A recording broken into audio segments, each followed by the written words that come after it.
அஸ்ஸலாம் அலைக்கும் ரஹ்மத்துல்லாஹி வபரகாத்துஹு. எல்லாரும் எப்படி இருக்கீங்க? நல்லா இருக்கீங்களா? அல்ஹம்துலில்லா. நாம் எல்லாருமே எந்த ஒரு சின்ன செயல் செஞ்சாலும் அல்லாஹ்வுடைய அருள் நமக்கு கிடைக்கணும் அப்படின்றதுக்காக தான் செய்கிறோம். ஆனால் எல்லாருக்குமே அல்லாஹ்வுடைய அருள் கிடைக்கிறதில்ல. அப்படி அல்லாஹ்வுடைய அருள் கிடைச்சனால தான் இன்றைக்கி நாம் அல்லாஹ்வை பற்றி புகழ்ந்து பேசக்கூடிய நிலைமையில் இருக்கும். அதுக்கு அல்லாஹ்வுக்கு நன்றி சொல்லிக்குவோம். அல்ஹம்துலில்லா.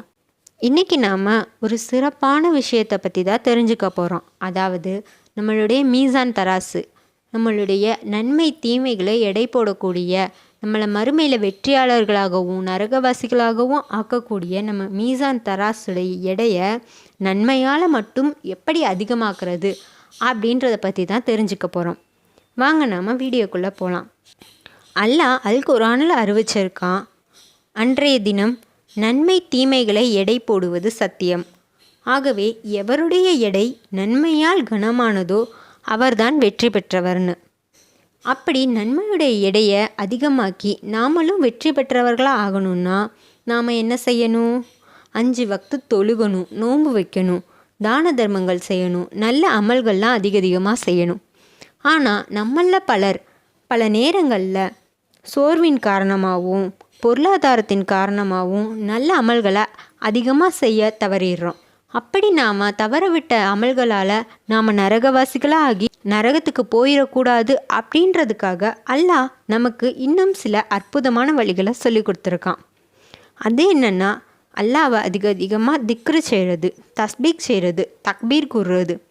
இந்த மாதிரி நாம் சின்ன சின்ன விஷயங்கள் செய்யும்போது நாம் செய்யாமல் விட்ட அமல்களுடைய தீமை குறைஞ்சு நாம் செஞ்ச சின்ன சின்ன திக்ருகளாலேயும் தஸ்பீயாலேயும் நம்மளுடைய நன்மைக்கான எடை அதிகமாகி நாமளும் வெற்றி பெற்றவர்களாக ஆகி நாமளும் சொர்க்கத்துக்கு போக முடியும் அப்படின்னு அல்லாஹ் சொல்லியிருக்கான்.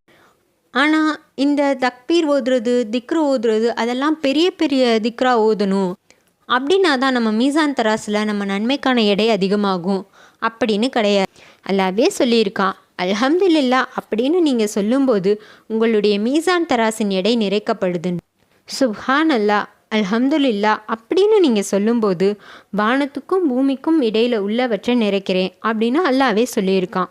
இப்படி நாம் சின்ன சின்ன திக்ருங்களை ஓதும்போது நம்மளுடைய மீசான் தராசில் நன்மைக்கான எடைகள் அதிகமாகுது.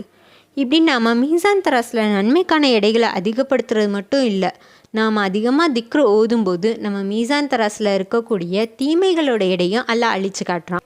நாம் செய்யக்கூடிய தீமைகள் எவ்வளவு சிறுசாக இருந்தாலும் சரி பெருசாக இருந்தாலும் சரி நம்மளுடைய திக்ரு அதை எல்லாத்தையும் சரி செய்யும்னு அல்லாஹ் சொல்லியிருக்கான். சுப்ஹான் அல்லாஹி வபிஹம்திஹி, அல்லாஹுவை போற்றி புகழ்ந்து துதிக்கிறேன் அப்படின்னு யார் ஒரு நாளைக்கு 100 தடவை சொல்கிறாங்களோ அவங்க கடல் நுரையளவு பாவங்கள் செஞ்சுருந்தாலும் அந்த பாவங்கள் அழிக்கப்படுது அப்படின்னு அல்லாஹ் சொல்லியிருக்கான்னு நபி ஸல்லல்லாஹு அலைஹி வஸல்லம் அவர்கள் நமக்கு அறிவிச்சிருக்காங்க. சுப்ஹானல்லாஹ், எவ்வளோ நல்ல விஷயம் பார்த்தீங்களா? நம்மளுடைய பாவங்களும் குறைக்கப்படுது, நம்மளுடைய நன்மைகளும் அதிகமாகுது.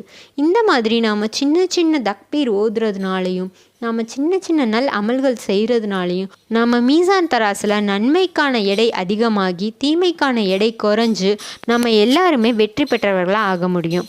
இன்ஷா அல்லாஹ் இதை நாம் கண்டிப்பாக செஞ்சு அதிகமாக தக்பீர் ஓதி அதிகமாக திக்ரு செஞ்சு நாம் முன்னாடி செஞ்ச எல்லா பாவங்களும் அழிக்கப்பட்டு இன்ஷா அல்லாஹ் இதுக்கப்புறம் நம்ம பாவம் செய்யாமல் இருந்து நம்ம மீசான் தராசுடைய எடையில் நன்மைக்கான எடை அதிகமாகி நாமளும் வெற்றி பெற்றவர்களாக ஆகி மறுமையில் வெற்றியாளர்களாக இருக்கணும் அப்படின்னு நானும் அல்லாஹ் கிட்ட துவா செய்கிறேன். இன்ஷா அல்லாஹ் எனக்காகவும் சேர்த்து நீங்கள் துவா செய்யுங்க.